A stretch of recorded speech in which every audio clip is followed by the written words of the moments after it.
Yeah, thank you, Mr. Chairperson. Hello, good morning, everyone. Mingalaba. Welcome to my presentation. I would like to start by expressing my gratitude for providing me with the opportunity to attend this esteemed SSP International Conference. My presentation topic is the preservance and endeavors of Buddhist nuns in Myanmar. In this case, two nunneries are examined to highlight their efforts, not only the teaching, pariyati, but also in social activities of Buddhist nuns in Myanmar. So slide 2, please. Okay. Let me start by introducing who are Buddhist nuns. Buddhist nuns, who were commonly referred to as Tilashin, meaning owner of virtue, were addressed by several names in late 20th century Myanmar history. Tilashin is regarded as a symbolic daughter of the Buddha in Myanmar. They are recognizable by their sheep-head, monastery robe, and a special code of ethical discipline. According to the Ministry of Religious Affairs, there are around over 6,000 Tilashin in Myanmar Buddhist nuns in Myanmar society, which will be discussed below. On slide 3, please. Okay. My first point concerned about a differentiate picture primarily in religious and secular welfare activities of nuns. The majority of the population of Myanmar follows Theravada Buddhism and abides by the moral code taught by the Lord Buddha. This code obliges both society and the individual to show charity towards elderly parents, old people, and disabled persons. The law of karma, as understood in Theravada Buddhism, is a major determinant for the future life and rebirth of each individual. Social service and welfare count as meritorious deed. To help others is a traditional and in Buddhist society in Myanmar. Above and beyond donation to the Thangha, rich individuals establish even welfare organizations. So this also applies to the member of the monastic community, although they have renounced the worldly life and should dedicate their activity to pariyati and paripatti. They still felt that they had an important contribution to make to the welfare of society. Traditionally, both monks and nuns have interacted with the society in ways similar to those of social workers and counselors. This also applied to nuns in Myanmar. Their social service primarily consisted of domestic tasks performed for religious purposes, such as cooking for the almsgiving occasion, catering service at the religious occasion, basic work of the monastic community. These activities are thought to bring meritorious return. Besides, in the Buddhist religious community in Myanmar, nuns are increasingly recognized as ritual specialists, educators, and propagators of Buddhism. They have detailed knowledge on every ceremonial procedure so that they complement the monks in Buddhist ceremony. Next, I will focus on the brief about the development of monastic education after 1988. Please slide 4. Slide 4. Development of monastic education. No, this is slide 5, I think, slide 4. Slide 4. Yeah, thank you. Under the government of the EFEFL, 1948 to 1962, a monastic education plan was promulgated. Its objective was to provide primary level education to the children of rural area before implementing the Act of the Primary Compulsory Education System in 1950. Since the government joined hands with the monks and the nuns to provide this education. So nuns consider this a primary education plan as part of their religious work. During the 1997 to the 2010, the State Peace and Development Council, losing some of the central controls on the economy and made attempt to encourage foreign investment and foreign organizations to enter the country. The economy of the country became more stable and gradually developed. This enabled people to better support a religious function and infrastructure financially. Subsequently, the state recognized social organization as local volunteer service and permitted them to function again. So this constituted an opportunity for Buddhist nuns to become active in the public welfare sector and include in the missionary activity, such as providing education and daily expense at their nunneries to underprivileged girls as well as those of the minority community in the border area of northern and northeastern part of Myanmar. At these nunneries, Nan took care of the orphans and children from poor family. Parents were willing to send their girls to a nunnery because they could not support the education too. The year 1990 was a turning point, especially for nuns. Nuns who engaged in volunteer social work came to play an important role in this new direction. And they increasingly took an active role to support the state role and as dutiful the guardians of the Sadhana. This enhanced the religious status and prestige of nuns. They were no longer seen as mainly pious laywomen, though they are still not accepted as fully member of the order. Dr. Hiroko Kawanami evidenced this by pointing at the frequent usage of honorific and differential terms by the Myanmar public while addressing Tilashin as a great monastic member. This led to two different consequences. The first one is the majority of nuns now had an awareness of the importance of religious education. They were able to study the Buddhist scripture formally and up to the highest level and could even take part in competition for academic excellence together with monks. This considerably enhanced their status and provided them with increased donation from both government and private donors. Simultaneously, several nunneries in Myanmar attempt to improve their position through various kinds of voluntary social work that also enhance their social and religious capital. Nuns now consider the dictum that they should refrain from secular activities. In the light of social, economic, and political changes in the country, especially a booming NGO sense, they adopt a new active attitude towards social work, especially education. It seems that public opinion in Myanmar followed this view. Nuns taking on a more active religious and social role are no longer criticized. As they become more engaged in social life, people recognize them as part of the civil society organization. Among others, non-missionary works now developed and became quite popular. So the slide 5, please.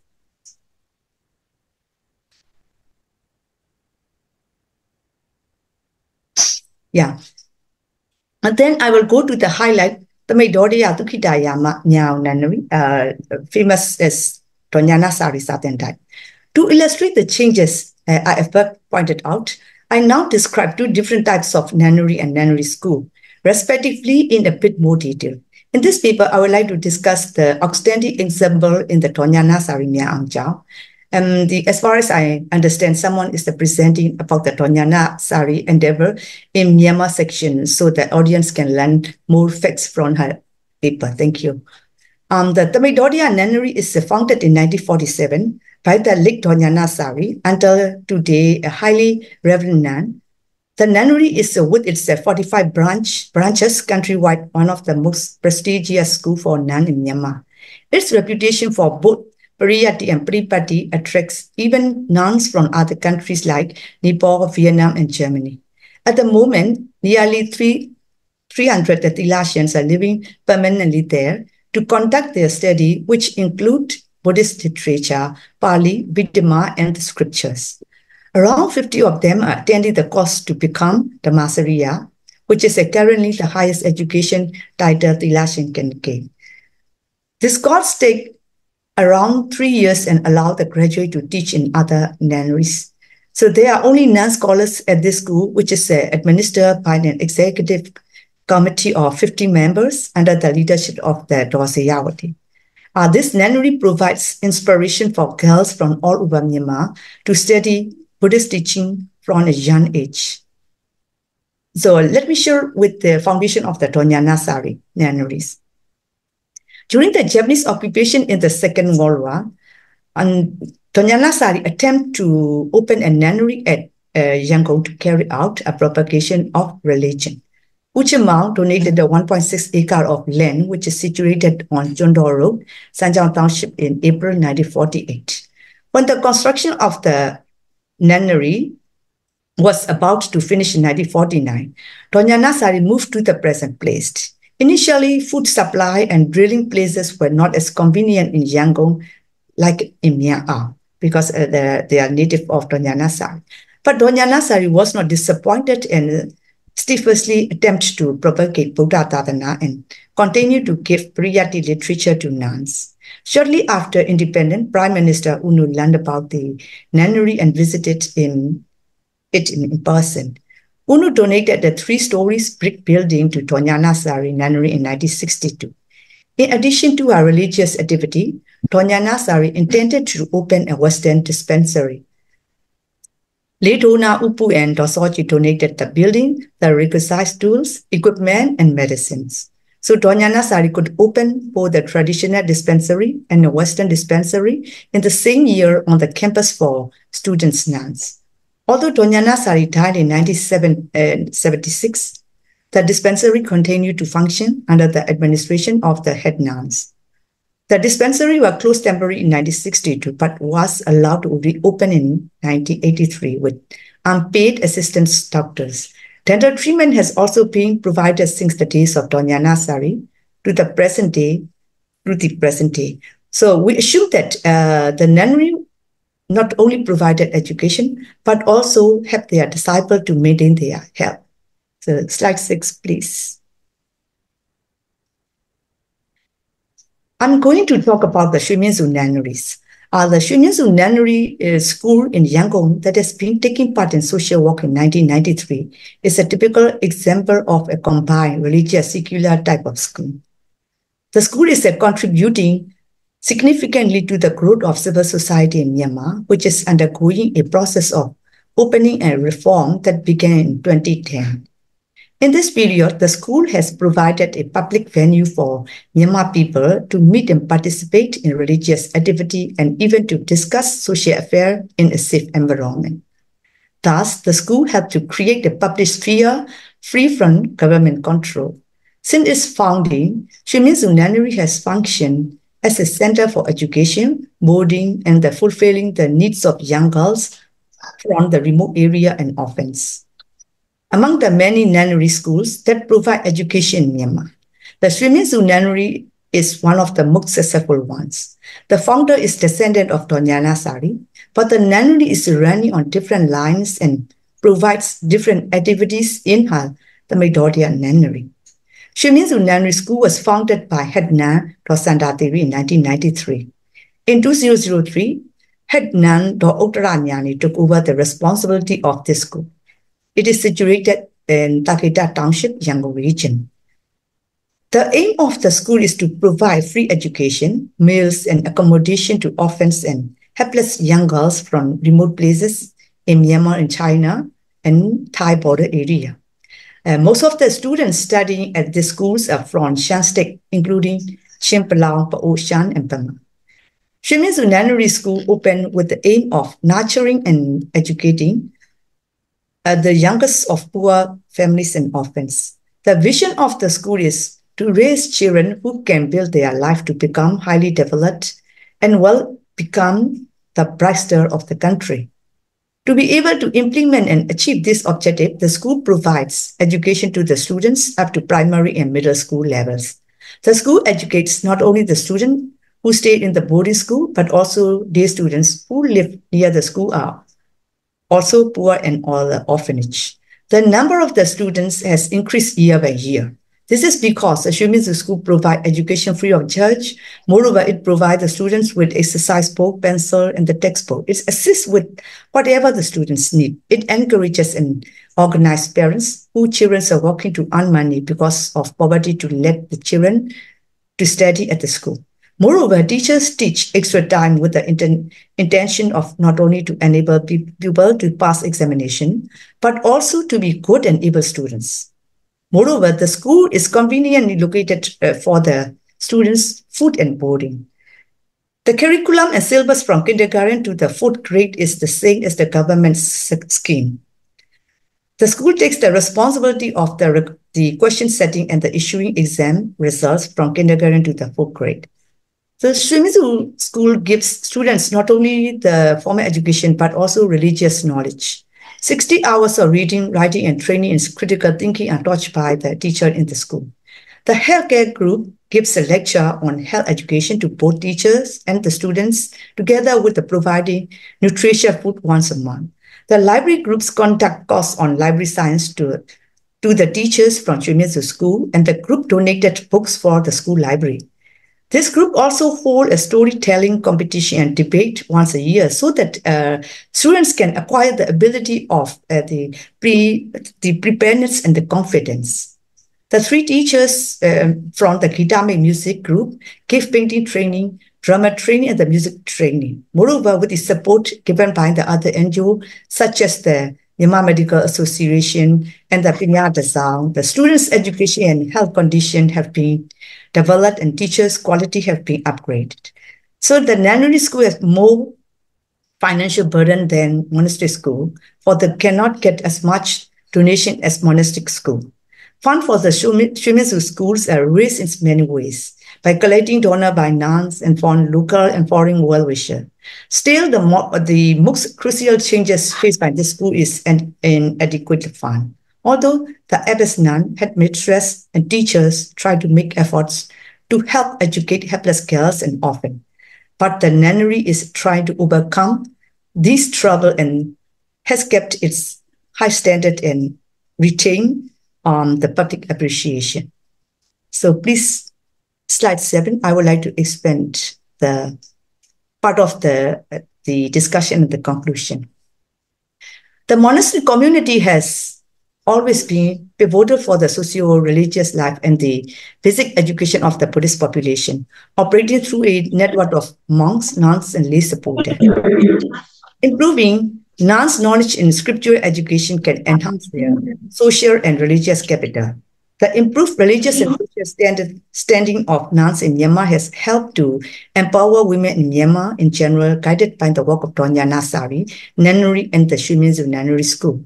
Doña Nasari Nunnery is a good example to observe nuns and trainee nuns for whom the school offers a safe single-sex environment for studying the scripture, pursuing a religious vocation and affiliating with lay supporters.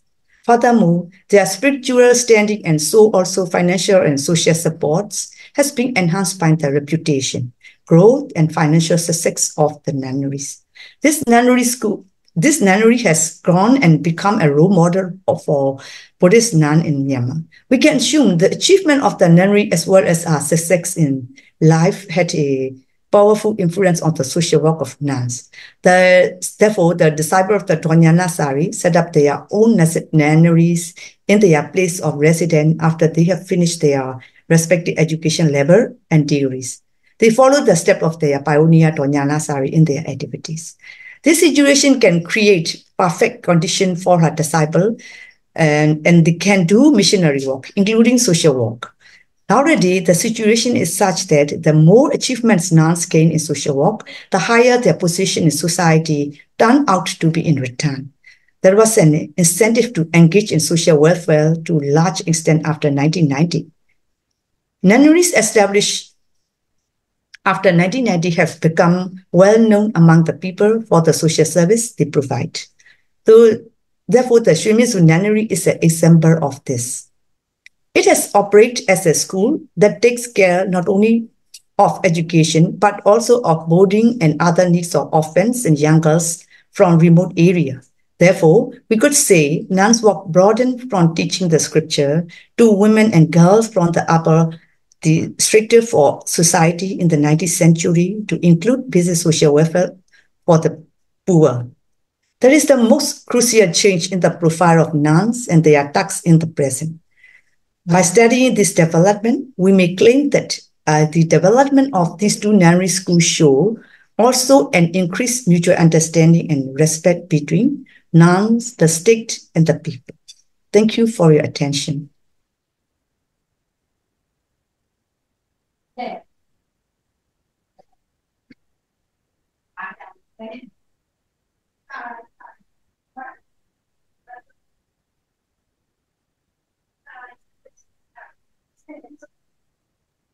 Thank you very much, Professor Momotan. As far as I can see, I think we have a few minutes left, so we'll have space for questions and answers later on. but I wonder if we could use these 5 minutes for questions. If there is any question in the audience, you can ask through the chat box if needed. Thank you, Mr. Chairperson. Otherwise, Professor, I don't know if there is anything else you would like to add, because we have this extra 5 minutes before we move on to the next speaker. Sometimes we have the opposite problem, that the papers are too long and we have to ask speakers to hurry up at the end. But here it's just the opposite. So actually, thank you for your conciseness. Thank you. Can I just ask a short question? This is a wonderful presentation on the life of nuns. I can see you focus your main data on Samitodia nunnery.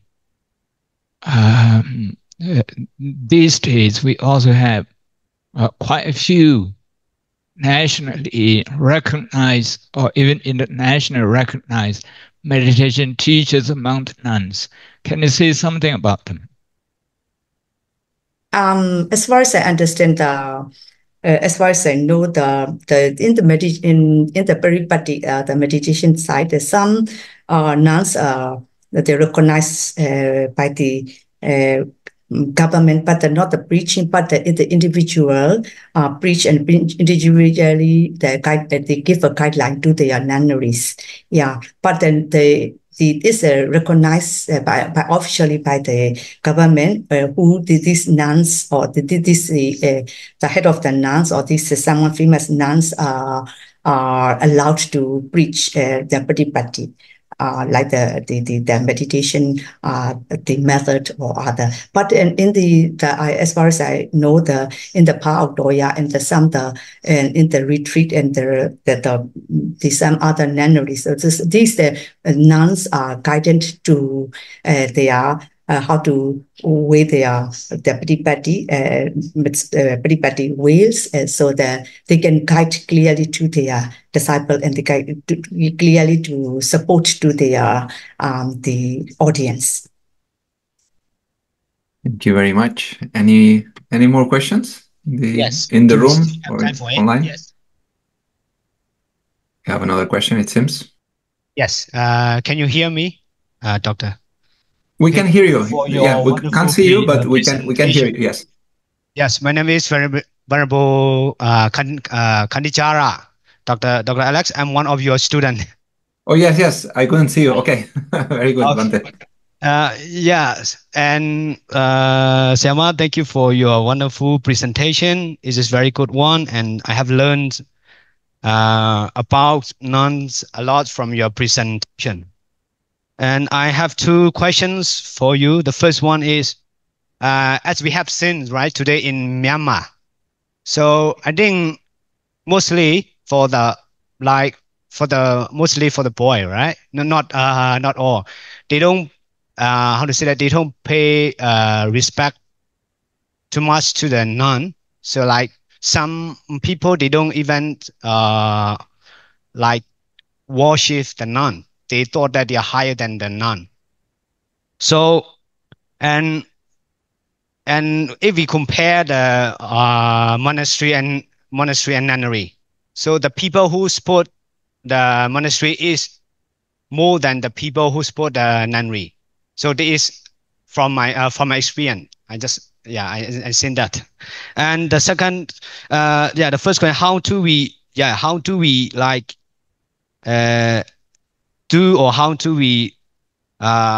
encourage the people to support the nun in our country more? This is the first question. The second is, right now I have seen on the Facebook, but not in person. Right now they try to establish the Bhikkhuni, right? Bhikkhuni community again, because at Buddha time there was not like nun. They only have like Bhikkhuni, right? Monks, male monks, right? And female monk, like that. And my question here is that this is just opinions, right? I just want to get your opinion. Should we stay as the nuns, right? Should the nuns stay at the nun like that, or should they upgrade to Bhikkhuni again? Yeah, that's the second question. Thank you very much. Thank you. Thank you. Thank you very much for your very interesting question. So the first one, the questions that in my paper, especially I want to focus is that the nuns, now the changes, the turning point changes. I focus about it because in the previous time, the nuns until now the Myanmar nuns is an ambiguous position. They are not regarded as a fulfillment equivalence of the monk. So just nun have taken a vow to keep 8 or the 10% is enough. If they devote themselves religious function around the clock with the intention of the lessening the responsibility of the mending wall. So in the past, the negative sense and negative picture are very influenced on the nuns. Because most people believe the nuns are the former, maybe the social rejected person or the widows. They have become nuns Yeah, so because she cannot stand alone and she cannot look after their families, so that she become nuns. So they support financially support to back to their family. So in this sense, the negative picture. So I think that in after 1962, under the socialist regime, the economics are also the whole the country. The economics is not were not developed, and also some women are more facing the consequences of their economic the depression. So the negative, I agree, the negative sense, a negative picture, where some are still mind still in their mind. But now the role of the nun is very changes and a very important take a very important role in the Myanmar women, especially in the Myanmar women society. So the first question for the answer is, my paper is pointed out why they overcome their nuns, how they stand and how they develop their society. So they have already find out their way. The second one is the Bhikkhuni. Yes. Bhikkhuni is, I think Sayadaw, you know more about me, the Bhikkhuni. So the according to their Buddhist preaching, in the Bhikkhuni, in the Pagan period, according to the slow inscription, Dr. Danton highlight the Bhikkhuni have in Pagan period, and still it's a controversial, but still in Inwa or not yet. But now the Bhikkhuni is disappeared because of the society cannot accept. The one thing is the procedure, and the Theravada Buddhism, the ordination process are broken, and the ordination process are very strict. So until the late Inwa period, the Bhikkhuni, the lineage of the Bhikkhuni are broken. So in the Myanmar, the society means the heading, the monks and the leader of the monks rejected, and the broken lineage cannot continue their Bhikkhuni Dharana in Myanmar. So this is one point. And also the government, on the other hand, the government haven't allowed to revival of the Bhikkhuni Dharana in Myanmar. So but any other country like the Thailand, Cambodia, the Vietnam, also is already the revival and is already back to their Bhikkhuni Dharana. It's developed again. And also the famous Bhikkhuni in America. Yeah, she leads the very reputed meditation center. So the second the question is second question. My answer is maybe the women's society, nuns cannot be initiated, I think, but only the 2 or 3 nuns. They are stay away from the Myanmar, but within the country, they live within the country. They cannot they cannot initiate it to revival of the Bhikkhuni. But in the previous time, the Bhikkhuni in the Bakan period, we have compulsory the Bhikkhuni are Bhikkhuni have in Bakan period. So some of the now women empowerment more and more. So I think we should initiate, or maybe we should discuss about the Bhikkhuni revival of the Bhikkhuni Tanga. Thank you. Thank you very much, Professor Momotan, for your presentation and for answering these questions. We'll have more time later, I believe. And now I think it is time to move to the next speaker in this afternoon session. The next speaker, I hope we have him here, is Bhikshu Nguyen Nyop Ang, who is pursuing a PhD program in Buddhist studies at Colombo University in Sri Lanka. His research focuses on the praxis, philosophy, and law in Indian and Vietnamese Buddhism.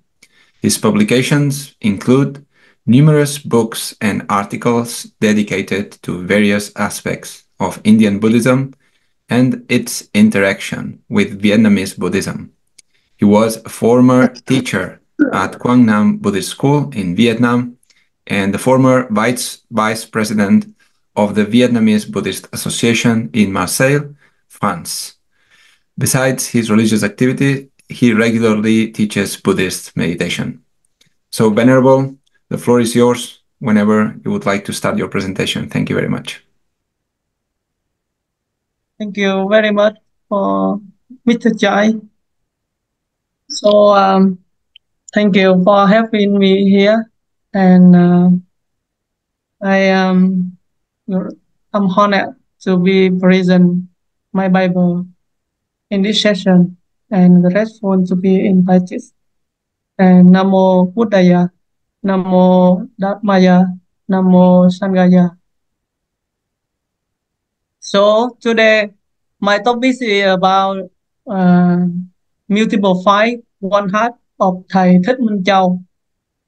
And my presentation will follow the introduction, and then I will give you the social political background of Thầy Thích Minh Châu and give you through his various duty as the scholar, as the translator, as the educator, as the practitioner.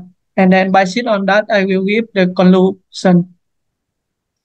So, you know that my title is The Multiple Fight, One Heart. I want to make this implication about the multiple fight. Fight here is about the rule, the duty, various responsibility, and one heart here is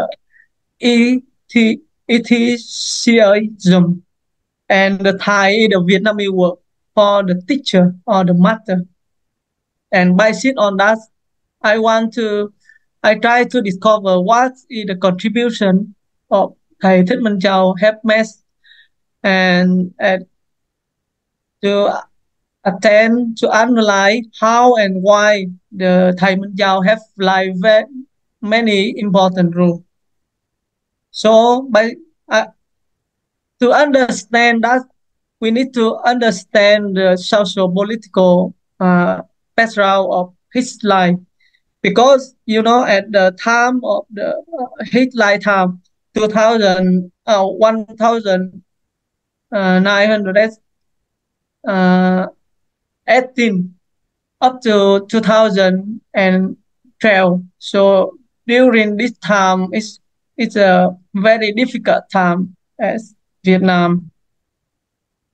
At the first, he was born during the colonialism in Vietnam, and at his time, it's many the Buddhist activism is arise in Vietnam, and the most important is the Buddhist revival movement.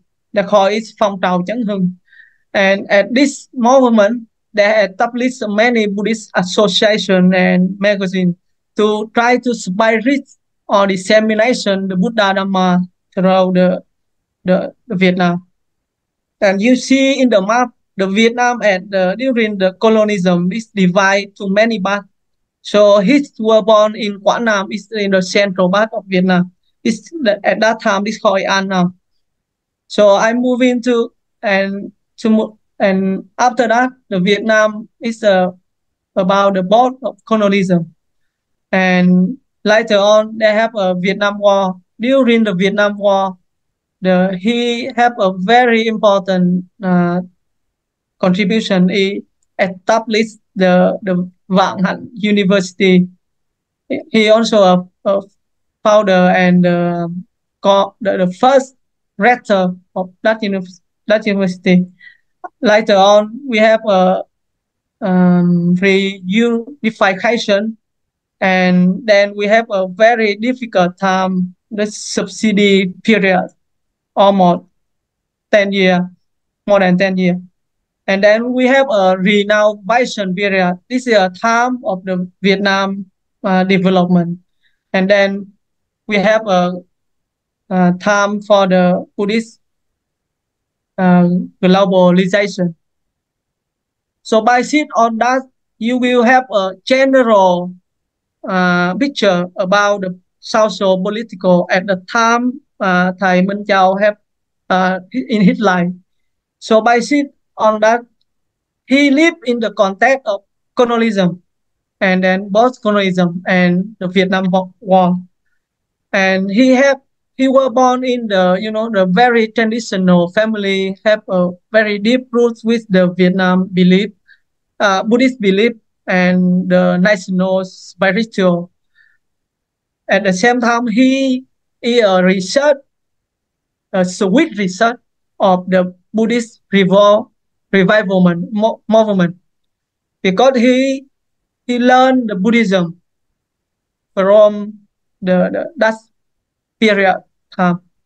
And at the same time, he also influenced by the Western scientific knowledge, because he studied under the French colony. So he studied language, French language. At the same time, he studied the Chinese language. And that is the short when he come to study and make the research. He have a very strong language to make the research, the comparative research in Buddhist study. During the time he go to abroad to study in Buddhist philosophy about the Theravada tradition and Bali language in Sri Lanka. And then he moved on to India to study in Nalanda University. And that is his journey to influence knowledge and philosophical and his family tradition and the Buddhist revival movement. By sit on that, I will show you the first very important of his duty is as a researcher. At a very young age, he already write many articles and compiling a book called Buddha Dhamma. In Vietnam, this is Phật Pháp. This is a basic teaching program for first time of the youth Buddhist family organization. That is Gia đình Phật tử. This organization have a very significant role in the Vietnam at that time, even up to now. There is a group of youth people, and they are very active to spread the Buddha Dhamma. And the most interesting, the Thầy Minh Châu, he also the one of the founder of this organization. So when he studied abroad, he focused by sit on the comparative study. The first time when he arrived in Sri Lanka, he focused study on Bali language, Theravada Buddhism, the Abhidhamma Sangaha, and other Theravada philosophy. So by seat of that knowledge and the knowledge of when he studied in Vietnam during the time before when abroad to study, he made a research with the name is a comparative between the China Madhyama Agama and the Bali Majjhima Nikaya, and the second comparative book is about the Milinda Banya and Nagasena Bhikshu Sutta. This bound research is comparative of Bali and the Chinese song. And at the Bhikkhu Analayo, he said about this research, he said that in the history of Buddhist study, the research by the Thich Minh Châu appear to be the first comparative study between the entire Agama collection and its Pali counterpart.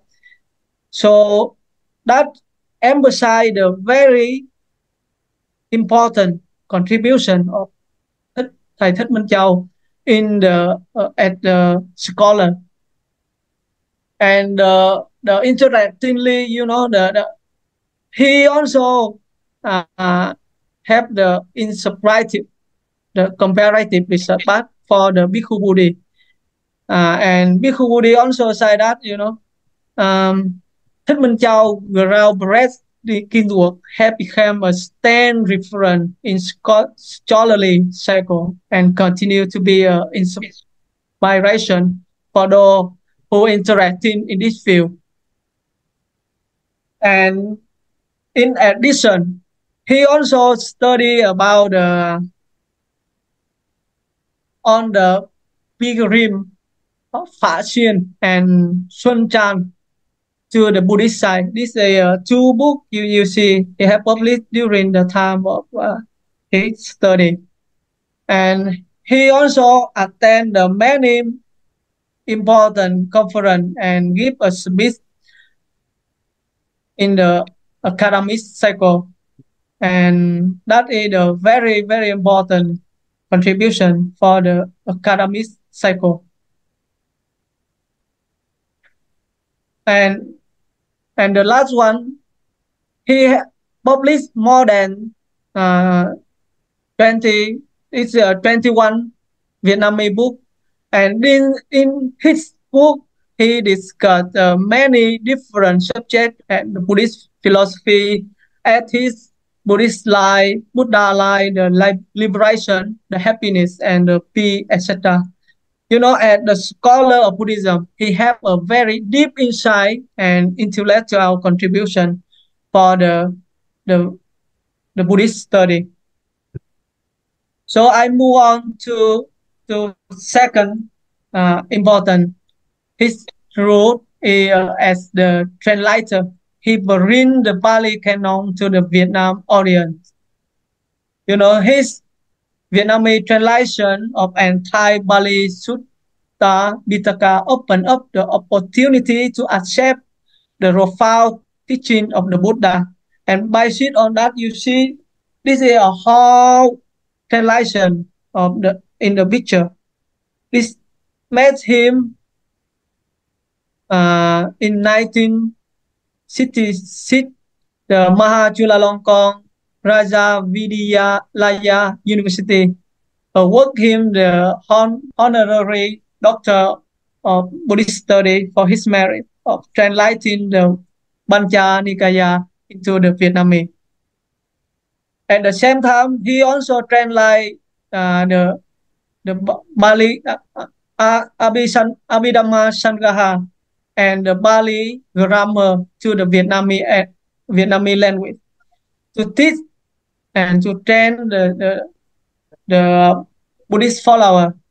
So he varied between the language and culture. He have a very deep understanding of Bali and Vietnamese as well. Therefore, the the work of translation by him is really grateful. And the most important, he also provide of connection and understanding between different Buddhist schools in the Vietnamese. He translated the book of thus aspects of Mahayana Buddhism and its relation to the Hinayana. So this work made the Vietnam Buddhism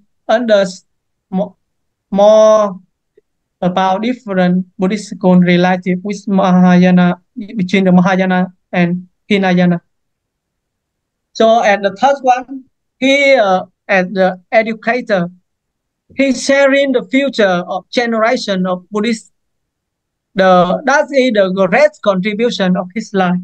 He established and development the Buddhist higher education in modern Vietnam during the difficult time. But when he returned the country, immediately he became a co-founder and rector of first Buddhist university in Vietnam. That's called Vạn Hạnh University. And the same time, he also established in 1981, he established the Vietnam Buddhist University until now. And he also encouraged the research. So he established the Vietnam Institute for Buddhist Study. So therefore, at the educator, he emphasized to spread the Buddha teaching and doing the research. Is his focusing. And that at the same time, he have his liberation education philosophy. He emphasized the practicality of the Buddhist principle and the Vietnam, combined with the Vietnamese spirit and the modern Western education. Therefore, the way of study he approach and the way of his teaching is very interesting, and it's in call for not only for the Buddhist monk but also for the youth people in the Buddhist family organization as well. So that his philosophy of education focused on three goals. This is to impact the truth, the freedom, and the humanity with the educational motto that taking the wisdom and the care. So at the educator, he is surprising and cultivating the future generation. So at the practice now, he living in the Sadhama because he truly practice and realize his devout to practice and study with the most outstanding feature of all his life. And interesting about his have a very simple life, humble attitude and morality, with the calmness made him very approachable, which inspired the Bhikkhu Bodhi to become a Buddhist monk.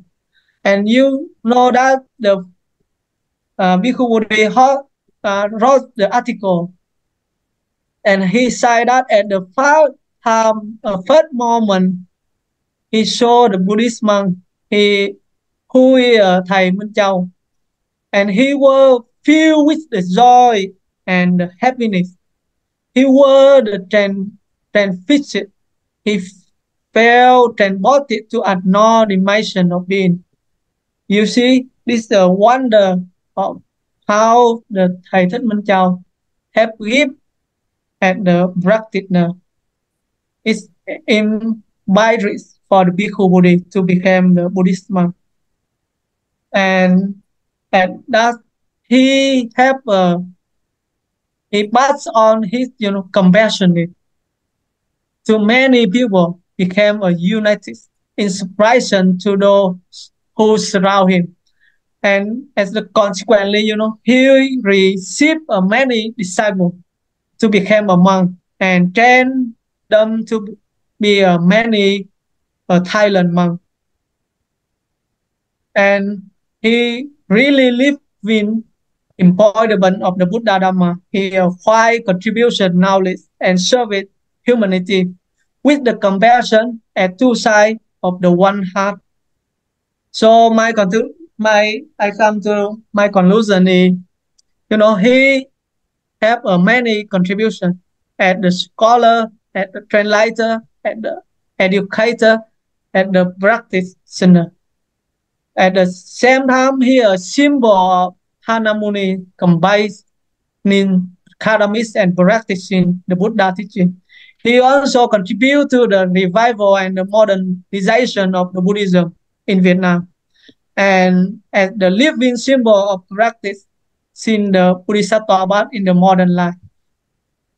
And at the same time, he also considered as the excellent Buddhist diplomatist, a great inspiration for the youth, the Thailand Buddhist leader, and contributed to the many different roles in the civil society. You know that he have multiple fights united in the compassionate heart of Bodhisattva for the Buddhism and the path of liberalization for all sentient beings.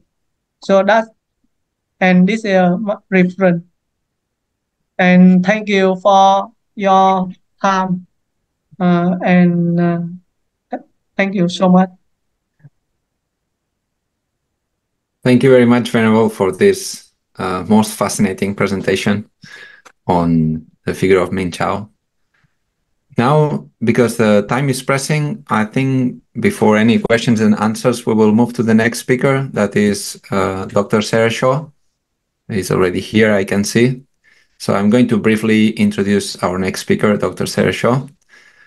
Dr. Sayadaw read Greek and English at Manchester University, where she did her doctorate in English literature.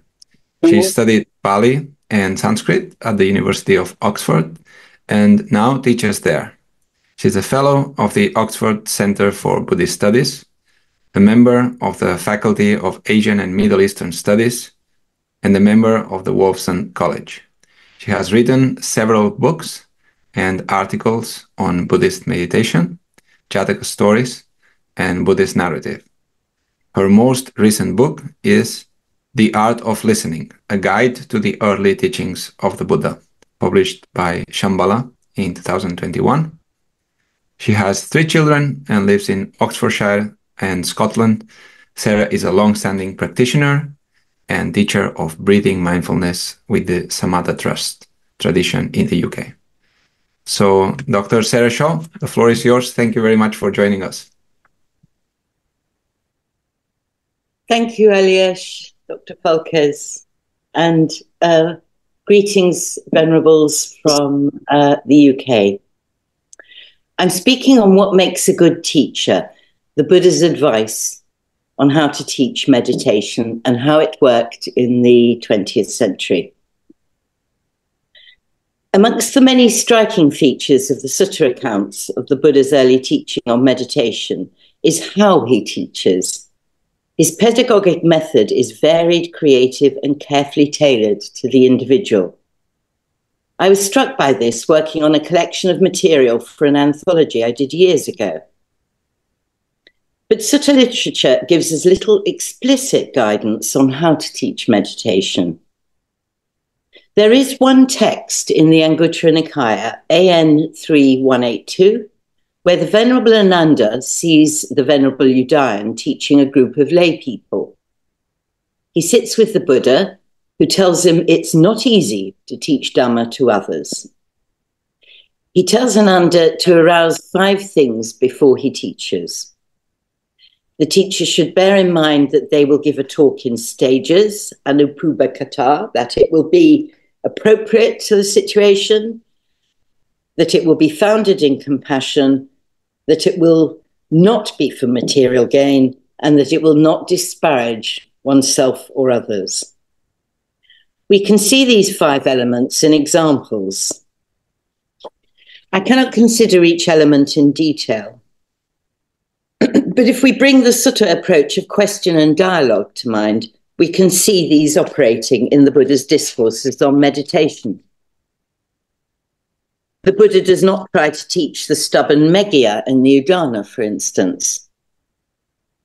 Megha wants to meditate on his own without guidance. The Buddha works with this stubborn aspirant with skill and compassion. He lets him go and meditate with his own agendas until Megha comes back, having realized that his bravado in thinking he can learn meditation on his own is not justified. The Buddha does not disparage him. Rather, he teaches him several carefully selected meditations in stages that will complement one another and that are right for Megha himself. Clearly, material gain is not a factor in the Buddha's teaching. In this short text, we also see the 4 other recommendations: teaching in stages, appropriateness, compassion, and a lack of disparagement enacted. We can see these principles as well in other specifically meditation-oriented teachings, the Samanyapala Sutta and the Mahasatipatthana Sutta, notably, take the listeners within the sutta on a carefully guided journey that has enabled these texts to become the classical accounts of the teachings on jhanas in the first case and mindfulness in the second. The Buddha never disparages the parasite Ajatasattu, the recipient of the Samanyapala teachings. The stages of mindfulness are clearly and compassionately elucidated in stages in the great text on mindfulness. In other suttas, we can see this care, graduated teaching, and appropriateness. The Buddha is asked about the hindrance of sloth and torpor in exactly the same terms in 2 suttas. In the first, Tissa, who has a troubled path, consults him how to best deal with this hindrance in his meditation. SN 3, 106 to 109. Oh, friends, my body seems drugged. The directions are dim. The teachings are no longer clear to me. Sloth and torpor have set in and overpowered my mind. I take no delight in the holy life, and I have doubt about the teachings. The Buddha does not berate him, but he resorts to unrelenting cross-examination, pushing him to responses on each of the 5 khandhas in turn. What is each khandha like when desire is present? What is it like when it's not? Through this forceful questioning, Tissa comes to see impermanence in each of the khandhas and is released from his hindrance. In another instance, however, a struggling meditator addresses the Buddha in exactly the same terms as Tissa, but is given different advice, suitable presumably for his very different temperament.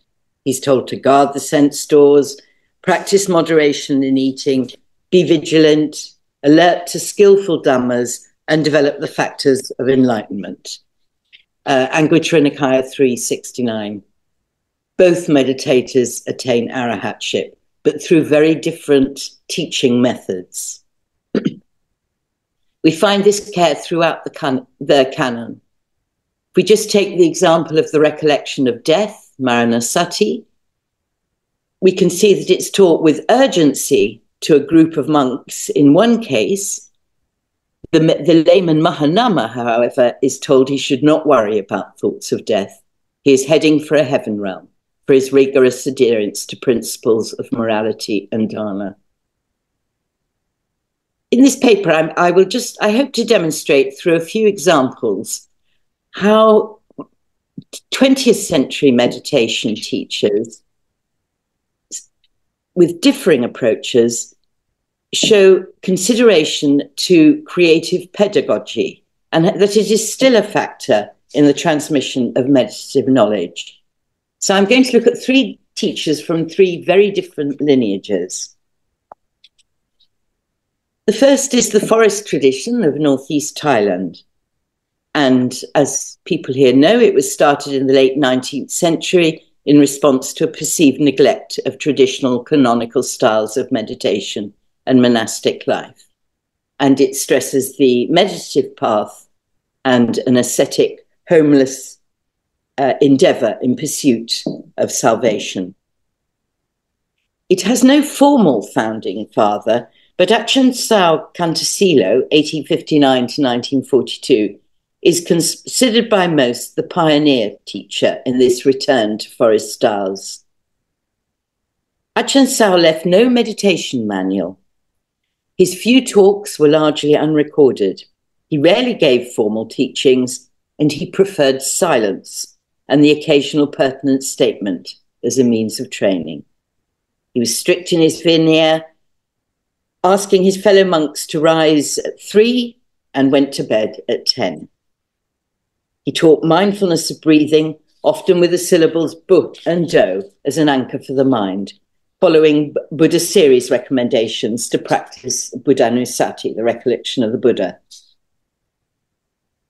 He was an unusually successful and influential teacher, though striking for his economy of speech. When prompted, he addressed very precisely the stage he saw in the meditator, but nothing more. One famous story demonstrates another rare excellence, which we've already seen in the Buddha's treatment of Meghiya. Ajahn Sao knew when to give advice, but also when not to.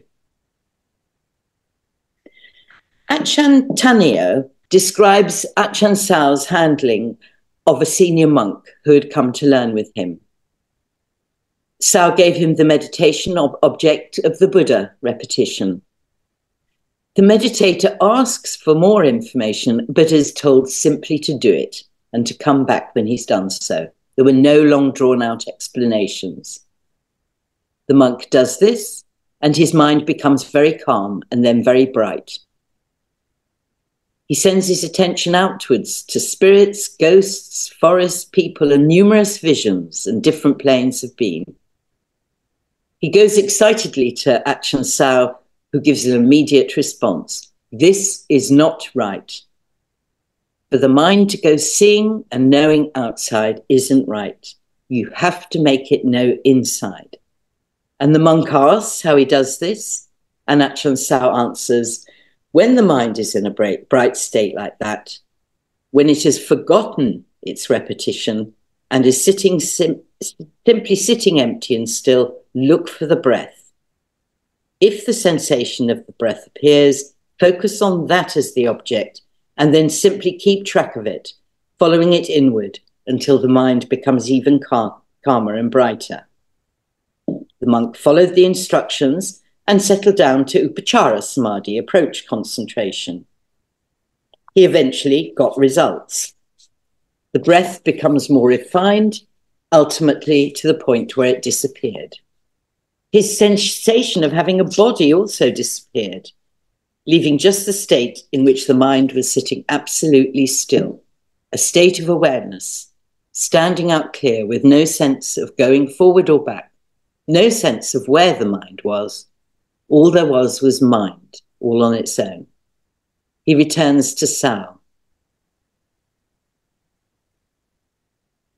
After this has happened, he fixed his attention on the breath and goes back to see Ajahn Sao. When it's like this, is it right or wrong? Whether it's right or wrong, Ajahn Sao answered, take that as your standard. Make an effort to do this as often as possible, and only come and see me when you're skilled. The monk continued, and he developed stages of deep calm. But Ajahn Sao says he needs to go further. If the mind is forever in that calm state, it will be stuck simply at stillness. So watch for the interval when it begins to stir out of its concentration. As soon as the mind has that sense, it's beginning to take an object, no matter what object appears, focus on that taking up of an object. The monk followed Ajahn Sao's instructions and made good progress in insight as well as calm. So what's significant about this method? Ajahn Sao doesn't give a talk. There's no explanation of 16 stages of breathing mindfulness. They're implied and not explained. It is, however, carefully graduated. Short, appropriate responses are given as each new stage is reached. Finally, he's shown how to develop the practice from deep calm to wisdom. All 5 guidelines from the sutta are followed, but they're taught organically, only when the meditator is ready, not in one talk. So we can see in Ajahn Sao one strand in particular of the Buddha's teaching style, care for the individual. All the 5 guidelines are followed, but perhaps there is a particular emphasis on the compassionate side and appropriateness. Specific teachings are aptly and precisely tailored for the person, but only when they're ready. The forest teachers, known for their directness, can at first sight seem unstructured in style. But if we look at the teachings, and many of them are freely available on the internet, you see all 5 of these principles enacted. Material gain, of course, is not a factor. It's summarized by the frontispiece of Jayasara's recent biography of Ajahn Chah, Stillness Flowing, 2017. He says, "This is a gift of Dhamma to you, the reader, from lay Buddhists in Thailand, Malaysia, and Singapore. The teaching is given freely." We can see the other 4 principles enacted. If we look at Luangpo Ajahn Chah, 1918 to 1992, he shows theoretical knowledge and a graduated teaching in his discourses that are often regarded as free-flowing and unstructured. I recommend reading, for instance, his careful description of the factors in stages needed for jhana in Jayasara's book. Each factor is explored with care and attention to detail, as well as the account of a state where sustained appreciation, vichara, arises spontaneously in conjunction with rapture, happiness, a fullness of heart, and lucid calm. Despite this, Ajahn Chah's hallmark was the spontaneous response. He said he never knew what he was going to say before he said it. But after I have finished the Namo invocation and composed my mind, then it comes itself and starts to flow. The Dhamma that comes from the heart flows like water from a spring that never runs dry. But this method does not mean a lack of sequence or movement. There seems to be something inherently graduated about his teachings of a balanced practice of meditation to the level of jhana or insight or both. All 5 recommendations of the Buddha can be seen. The mode of teaching we find in Burma, Myanmar has a very different flavour and tone. Directness and confrontational interrogation, rather in the manner of the Buddha's uncompromising questioning of Tissa on sloth and torpor, sometimes characterize a very forceful teaching style. One of the most influential of the new Burmese Vipassana teachers of the 20th century was Webu Sayadaw, 1896 to 1977, said to be an arahat. He was also a hardline and determined teacher. It was said he did not sleep at all, abiding always in his awareness of the meditation object.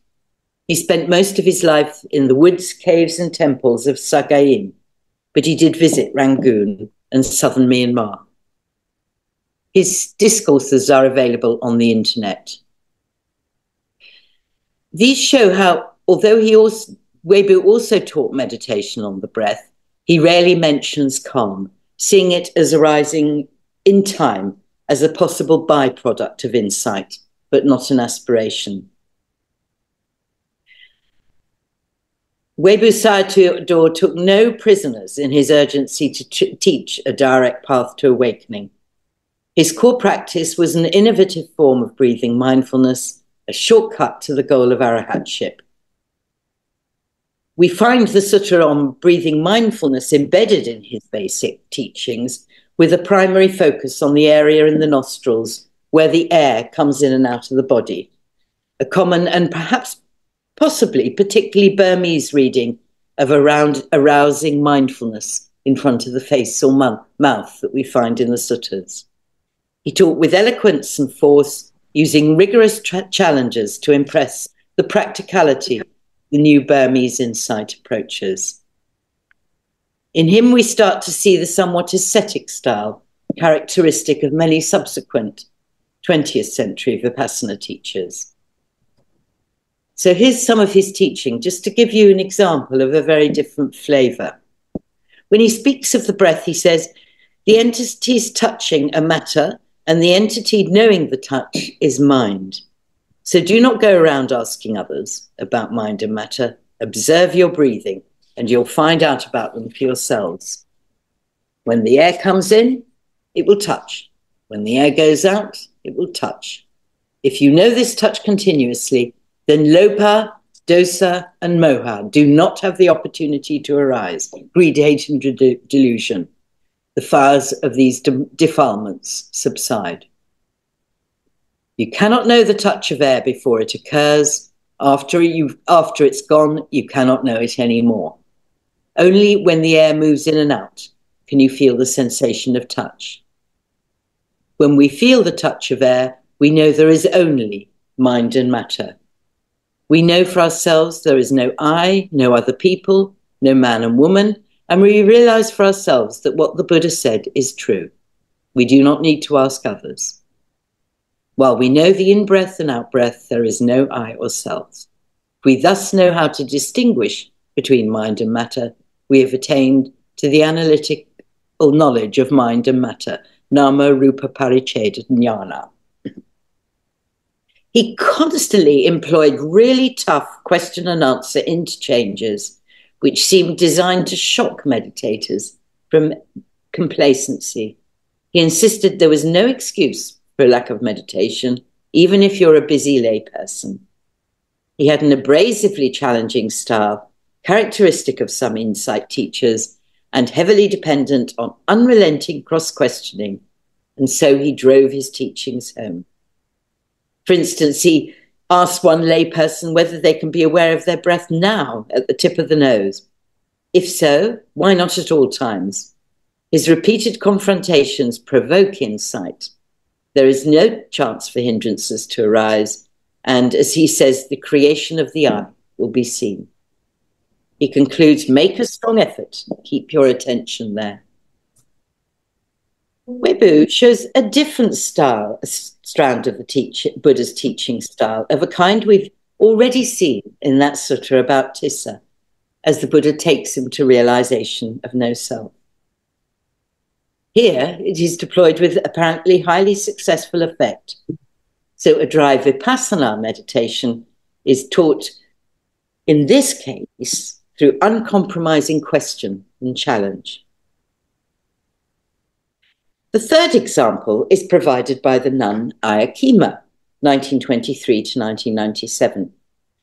Like the other two, she also taught meditation on the breath, but with a soft approach intended for the arousal of a gentle calm leading to jhana. The method was one she had developed herself on the basis of canonical advice.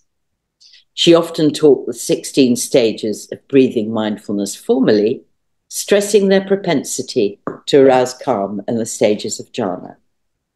Her achievements were validated in Sri Lanka by the Most Venerable Matara Jnanarama Mahatera, 1901 to 1992, who urged her to teach others. Her teachings are explicitly and very gently geared for the laity, whom she encourages to enjoy the lay life as well as meditation. This makes equanimity as well as joy possible.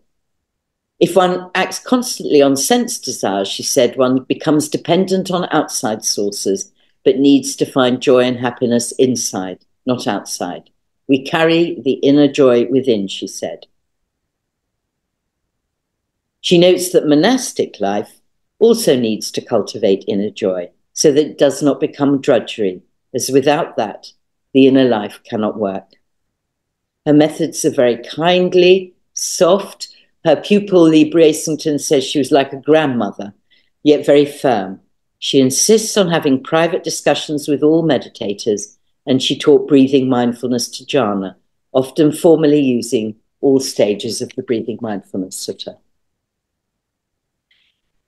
Rarely for monastic meditation teachers, she offered public reflections on the very nature of meditative teaching and its effect on the teacher, as well as the person learning.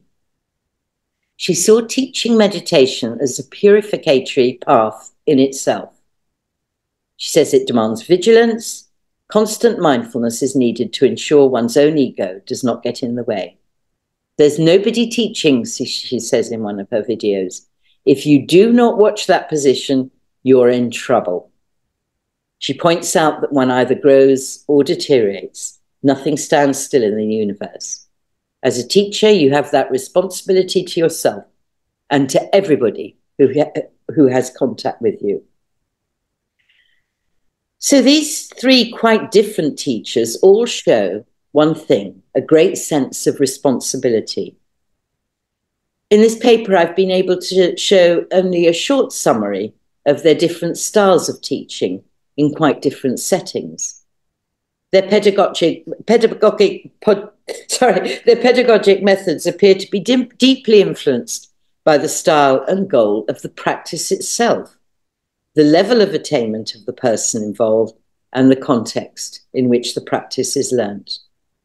Ajahn Sao taught breathing mindfulness to a highly experienced, in the instance I gave, forest monastic who needed only occasional but essential guidance over an extended period of long retreat in the forest. Webu Sayadaw, in the instances I gave, was teaching a lay gathering who might have taken time off work. His methods are more for vipassana and not for samatha. From clues given in his talks, he appears he is urging people lacking in confidence and drive, feeling that they were feeling that their way of life was not the most conducive to meditation. Webu challenges and encourages them out of this complacency. From his practitioners' questions recorded in his talks, his querents were, however, clearly knowledgeable about Buddhist stories and Abhidhamma. In our third example, Ayakima, a nun, was teaching a breath meditation for samatha to a base that was also largely lay. But in this case, this included those who had little or no knowledge of Buddhism and lacked any preparatory context for meditation in their earlier background and training. So we can see in these three contexts, the teachers gear what they teach to the people involved, just as the Buddha had done in the earlier suttas. It's not possible to examine all their teachings in detail here. A chemistry of factors operate. We can see there is a meditation, the character of the people asking about meditation, the style of the teacher, and appropriateness to time and place. But as I hope these vignettes indicate, all three teachers who advocate breath meditations of very different kinds nonetheless show one characteristic. They fit their approach and style to the practitioner. They also show the other characteristics of the Buddha's list of 5. They all teach in stages appropriately, whether over a long period, as in Ajahn Sao, or over a very short one in one talk with Webu Sayadaw. They teach with compassion. They have no consideration for material gain.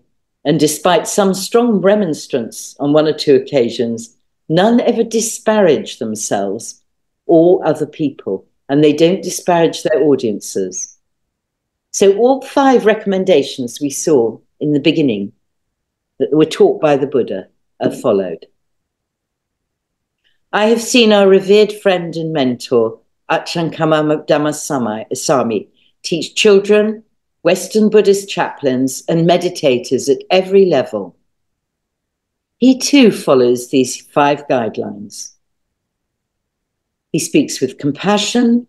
He is careful to go in stages. He creates similes that suit the audience. He doesn't do it for material gain, and everything is appropriate and creative and apt for the situation involved. It seems to me that both the spirit and letter of Buddhist pedagogy, as much as the meditations themselves, are crucial in the communication of Buddhist meditative teaching in the 20th and the 21st century. Thank you, Venerables, for your attention. Thank you very much, Dr. Sayadaw, for this wonderful presentation and these different examples of pedagogy of meditation. Now, if Professor Kate Crosby is already here, we may proceed to our next speaker.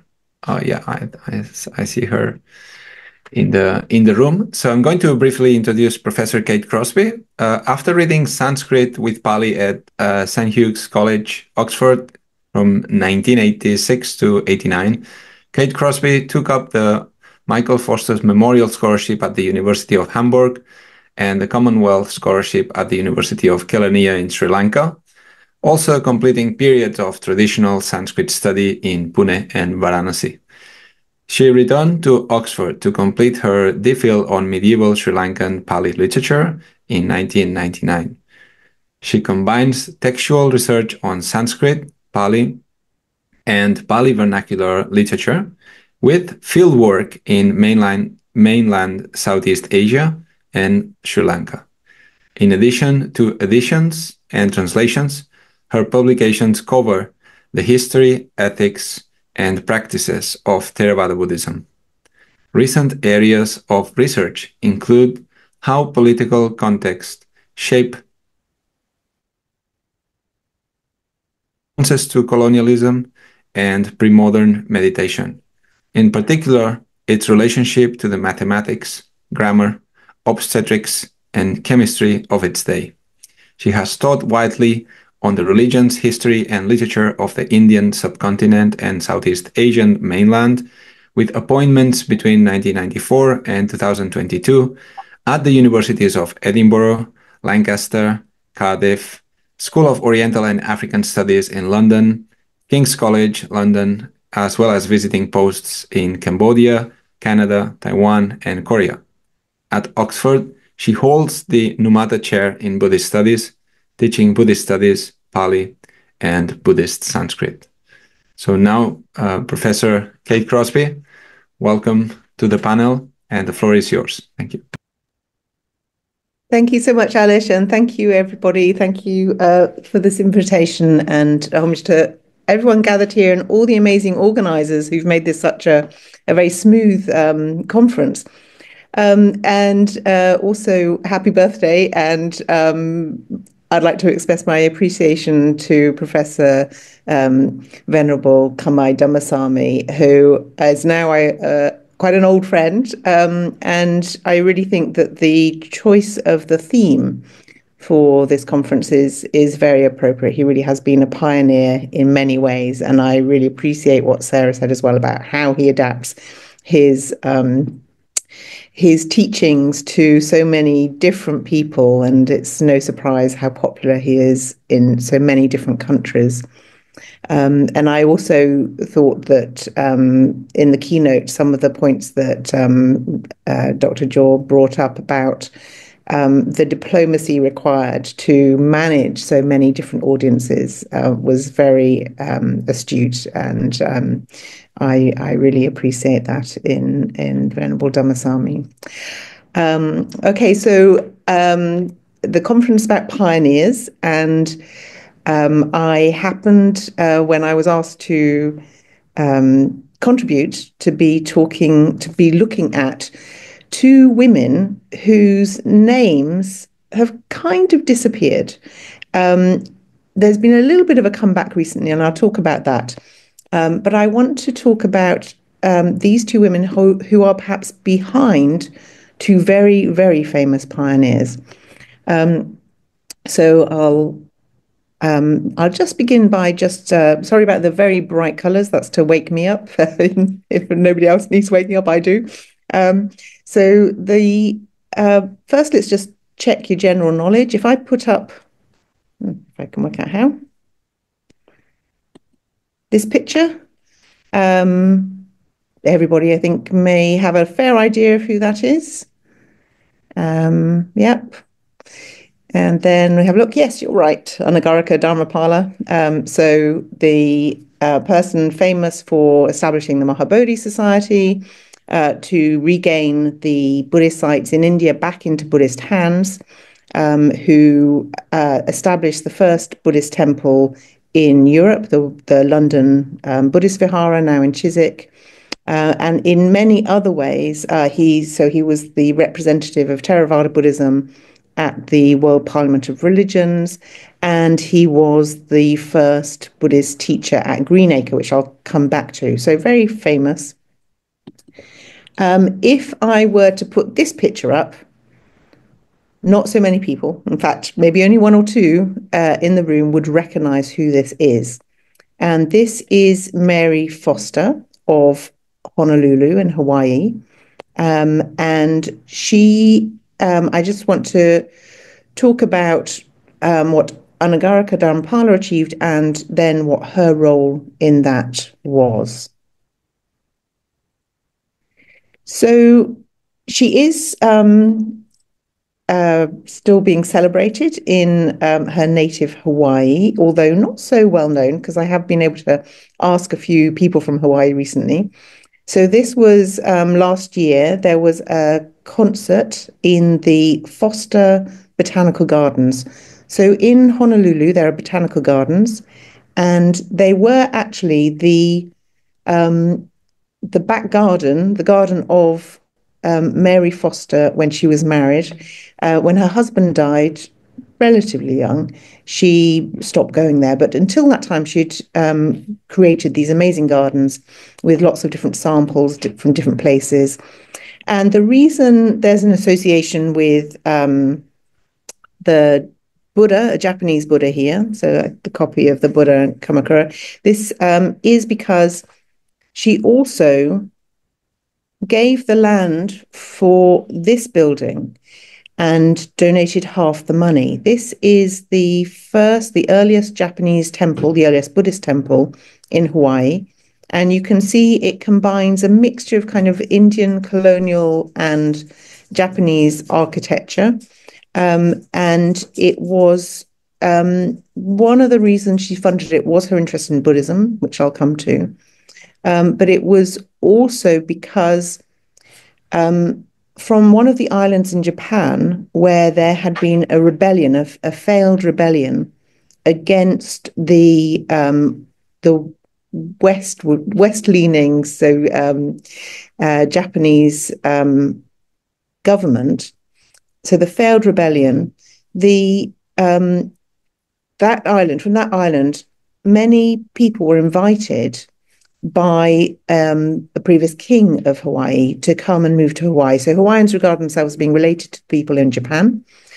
And because of contact with America and sailors from all over the world, the Hawaiian population had dropped to a quarter of its previous size. And so they were very short of people, and he wanted to repopulate the islands, and he thought Japan would be the best source. And the then emperor was very happy to get rid of these people who were part of this rebellion and who'd basically not taken part in the modernization process of Japan. So they went off to Hawaii expecting a good new life. And then because of foreign commercial interests, they ended up being treated really badly. Basically, they did the farming, treated more or less like slaves. So there was also the need, not just for it wasn't just out of her interest in Buddhism, but also to give a center to unrepresented Japanese workers who had no support in Hawaii. But what I want to focus more on is her sponsorship of Anagarika Dharmapala. So a bit of a background to the context for this. So in 1893, the US conducted an illegal overthrow of the Queen of Hawaii, who had come after the king I mentioned previously. And she campaigned for the reinstatement of the Queen, who was her best friend. The reinstatement failed, partly because of dissent created between the different Hawaiian groups. And she had also lost her husband, and she was suffering extreme frustration, and it was making her ill. Now, that happened to be the same year that Dharmapala attended the World Parliament of Religions in Chicago in 1893, and he was very impressive. And the World Parliament of Religions was a multi-day event with representatives from lots of different traditions, and people could follow it in the newspaper. So Mary Foster followed it in the newspapers, and then he, meanwhile, was talking in Chicago with people about the problems of the loss of the Buddhist sites in India and the need for support. And so members of the Theosophy Society, who were very interested in Buddhism and for looking for a kind of scientific approach to religion, and also looking for underlying truth behind multiple religions, they proposed that he should go and meet Mary Foster on his way back when his ship, which was going towards Asia from California, would dock in Hawaii. So that's a good stopping point on the way to Asia. And so he wasn't able to come off the boat, but she went on the boat with a couple of others and asked to talk to him on one side, and explained the problems she was having with anger and how it was making her ill. And he taught her meditation. And according to a recent small book about her, which I'll return to, he gave her a copy of the Visuddhimagga. Now, I would like to ask the audience's help here, because as far as I can tell, there was no English translation of the Visuddhimagga until 1922. There was a Sinhalese edition in 1890, and Dharmapala was teaching meditation on the basis of the Visuddhimagga, using mindfulness of breathing, at Greenacre. So the image on the right of your slide is Greenacre then, and Greenacre now. It was a building belonging to Emma Farmer, so another female sponsor, very interested in different religions, and she invited the different teachers to speak and teach there and to stay there. So when Anagarika Dharmapala came back for his second visit, he taught there.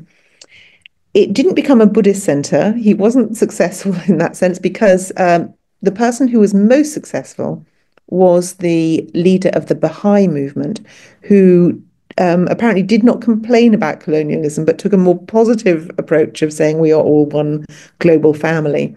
And that seems to have been the deciding factor in Baha'i becoming popular there. But Greenacre was very important for introducing Asian religions to Western white Americans. Whereas normally we think of Buddhism in America having been brought by East Asian workers. Okay, so apparently he gave her some Visuddhimagga. I'm not sure what exactly that meant. And he also taught her meditation. And it had this enormous effect on her ability to control her emotions, and therefore her health. And from that point on, so from 1893, actually it was about a few years later, until her death in 1930, she becomes the main sponsor of Anagarika Dharmapala. And Dharmapala refers to her as my foster mother. So there's a play on her name, Mary Foster, after his own mother dies. And he also refers to her as Empress of Dharma. So saying she's the female equivalent of Ashoka. That will be, that's a little prescient in another way, which is that towards the end of her life, her family try and have her described as having dementia or being insane in order to stop her generosity to Buddhism. So it's a bit like the story of Ashoka giving away all his wealth and the ministers and trying to block it. Okay. So the most important, so this is a list of the things, the type of things she's supported. So at the top, the largest one, so the Mahabodhi Society. The headquarters you can see there in Calcutta in the middle, all to build sites and conduct legal campaigns and this kind of thing to try and get Buddhist sites in India back into Buddhist hands, or to make it possible to visit them. And on the right there, you can see the current London Buddhist Vihara. It's the first temple, Buddhist temple in Europe, outside of the Buryatia. The first version of that was a house in Ealing called Foster House. When I went to the temple recently for my mother's 1 month death merit making ceremony, there was a picture of her there, but that was put there quite recently, thanks to Amal Gunasena, who had started looking into Mary Foster. And before that, the association of Mary Foster with the temple had been lost. And the book, the recent book, which I'll come to, about Mary Foster, it doesn't mention it. So the person researching Mary Foster for a couple of decades off and on wasn't able to see that. The other thing she did, she paid for medical care for a lot of people, actually, not just for Anagarika Dharmapala, but when he went to Switzerland for specialist care and was really shocked by the bill, she said, "Don't worry, I'll take care of that." Funeral expenses for his father, and the Ayurvedic, it was originally called the Robinson Foster Hospital in Colombo, which has been renamed the Ayurvedic Hospital. So she funded that. And so you can see that these names being associated with her places she funded, which she did, in memory of family members, has been lost. Those names have disappeared, and that connection is not so visible.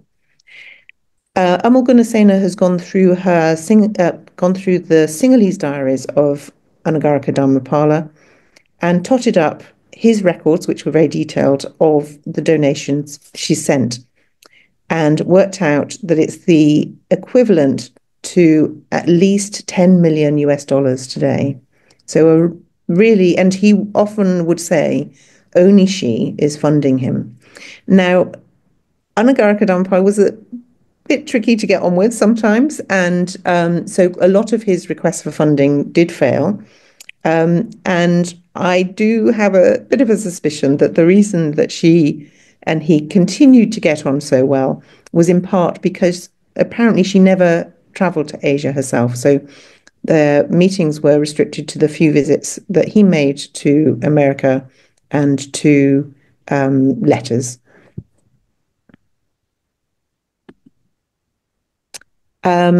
Because of her association with the Mahabodhi Society, she was known in so many places, and you can see this memorial obituary for her in the Daydok newspaper in Burmese, and after a memorial service was held for her at the Mahabodhi Society in Calcutta the year after her death. And in this, she's fully recognised by Venerable Sobana as having helped the society, especially the activities of Anagarika Dharmapala.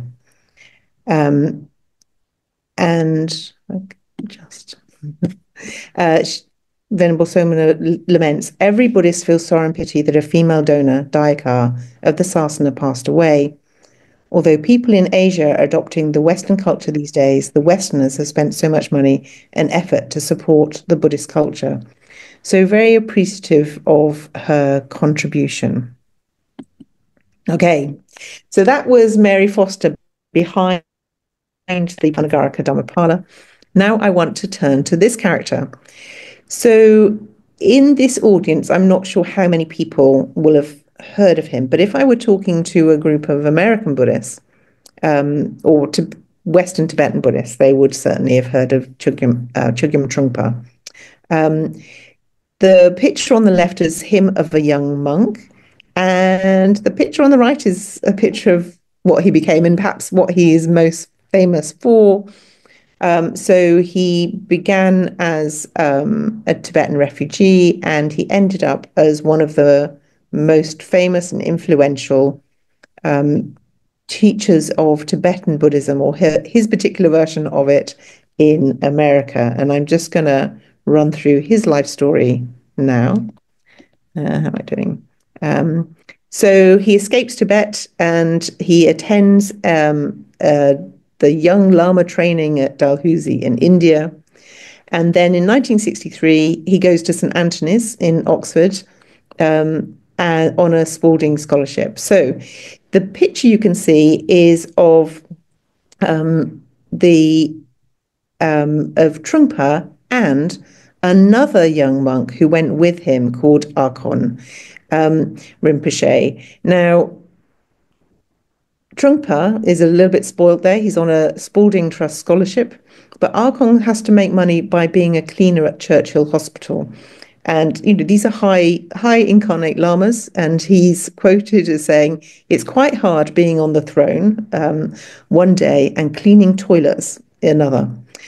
But in terms of character, I have to say I find the Arkon Rinpoche a much more appealing character, and you'll see why perhaps in a minute. So in 1966, Ananda Bodhi, the Canadian Theravada monk, handed over the Scottish hunting lodge, which had been used as a meditation centre, to these two. And in 1967, this becomes Samye Ling, the oldest Tibetan temple outside of Asia. And Arkon Rinpoche remains the head of this until he's murdered in China in 2013. But a couple of years after they acquire it, Trungpa disrobes and marries his 16-year-old disciple. And they head off to the United States, where he carries on teaching, and in 1974 sets up the Naropa Institute, now a university, which has been very important for the study of particularly Tibetan Buddhism, but Buddhism in general as well. This now has, from this and other things he did, there are over 150 centres associated with Trungpa's different lineages. In 1987, he dies of liver damage from alcohol abuse. And his lineage is a source of scandal and abuse because both he and his two initial disciples who take over encourage sexual promiscuity, sleeping with their students, experimentation with drugs and this kind of thing, and also some quite extreme cruelty. But they've also left a whole lineage of devotees and a lot of scholars. So some very important Western scholars began their study of Buddhism at this under Trungpa. Okay, so this is Samye Ling, the first Tibetan temple in the West. And now I want to look at the person who made this possible. This is Frida Beatty. And in the, so she's an English woman who I'll talk about in a minute, but I just want to, and you can see on the right there, she is as a Tibetan nun, the first woman to become a fully ordained nun in the Tibetan tradition and the first Westerner to become a Tibetan nun. And in that newspaper article that I showed you before in the Oxford Mail, the two monks refer to her and say she was like a mother to us. she begins her life at St. Hugh.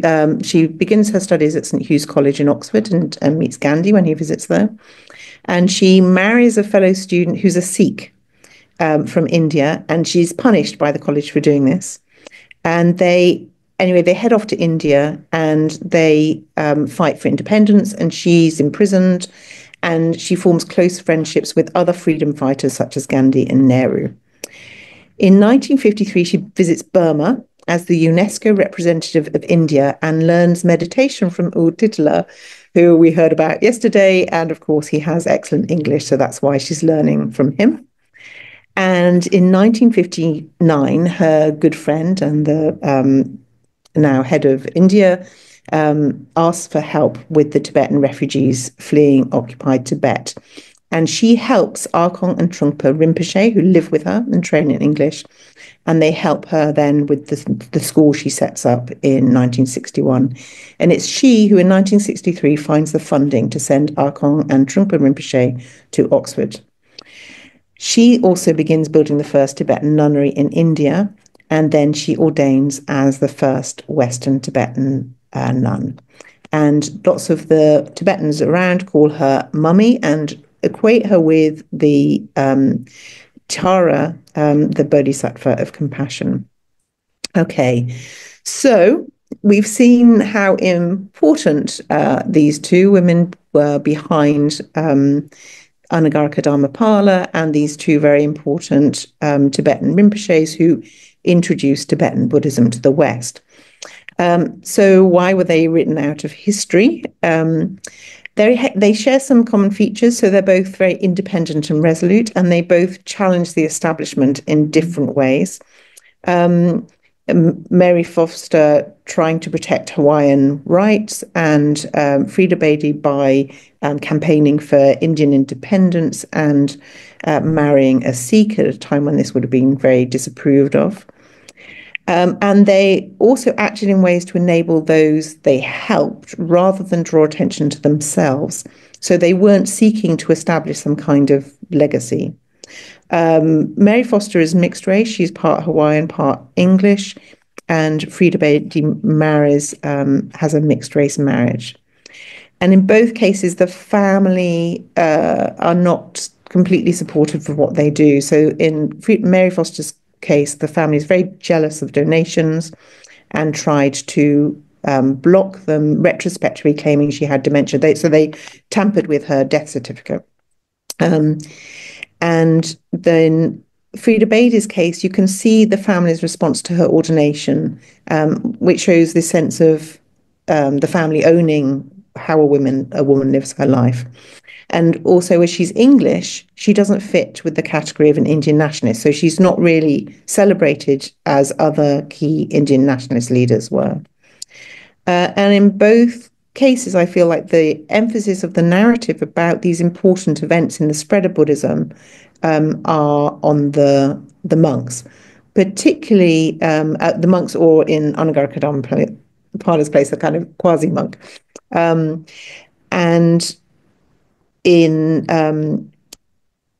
the case of the Tibetan monks, the emphasis on them as gurus and people's individual relationship with them as Tibetan Buddhism gains popularity in the 1950s, and particularly Trungpa is such a dramatic character that he becomes the focus of a lot of the narrative. But if we think about what life would have been like without them, probably the Mahabodhi Society wouldn't have gone very far, because there would have been no funding for all the work that it did. There would certainly have been no London Buddhist Vihara in 1926. It would have taken several decades more, I think, as we can see from the attempts of the English Sangha Trust to establish Western-based Sangha. The first European temples and the first Tibetan temples in the West would have really only come much later. There'd have been no Samye Ling in 1963 and no Trungpa and no Naropa Institute with all the effects it's had. So among many other achievements, they enabled and supported three of our most famous and influential Buddhist teachers, both psychologically and financially. with the ramifications continuing to this day in both Buddhism and academia. Thank you very much.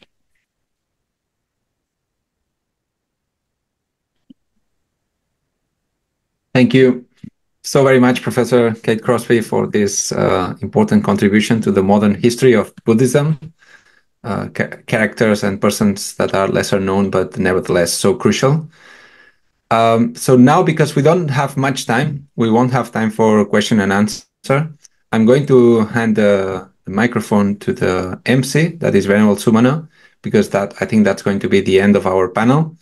We'll go back to it at the moderator's report later, and we'll summarize the papers. And I would like to take this opportunity to thank again all the contributors to the panel, all the speakers. Thank you so much for being with us. I'm now handing the microphone to Venerable. Thank you. Thank you very much, Dr. Alex, for leading our session successfully. In addition to this, I would like to thank our speaker, Dr. Momo Tan, Venerable Wing Ngong An from Vietnam, Dr. Sarah Shan, and Professor Dr. Kate Crosby for your valuable presentation. We are very appreciate your hard work contribute to our club this year. Unfortunately, all our presenter and moderators are from online and overseas, so we will in certificate of appreciation. However, the certificate will be sent via email to our online speaker and moderator shortly.